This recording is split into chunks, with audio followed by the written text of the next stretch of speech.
köküm bu canımsan, sülhe yollar açanımsan. Soyum köküm bu canımsan, benim Azerbaycanım.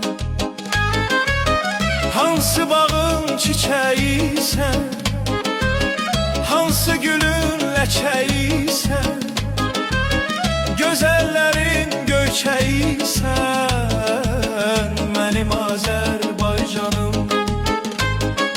Bu milletin dövlət varı, Türk dünyamın iftiharı, ölkelerin bəxtiyarı, benim Azerbaycanım. Təbiətin 9 iqlim, bol bəhrəli, ayı bilim, ana dilim, ata dilim, benim Azerbaycanım.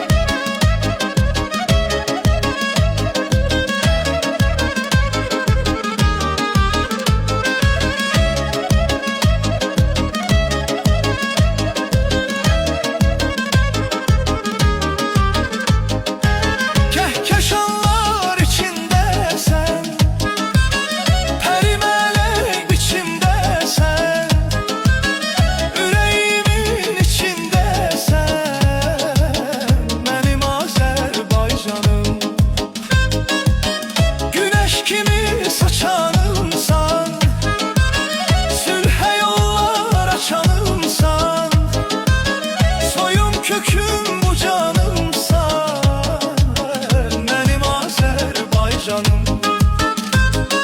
Hansı bağın çiçeğiysen, hansı gülün leçeğiysen, güzellerin göçeğiysen, benim Azerbaycanım. Bu milletin dövlət varı, Türk dünyamın iftiharı, ölkelerin bəxtiyarı, benim Azerbaycanım.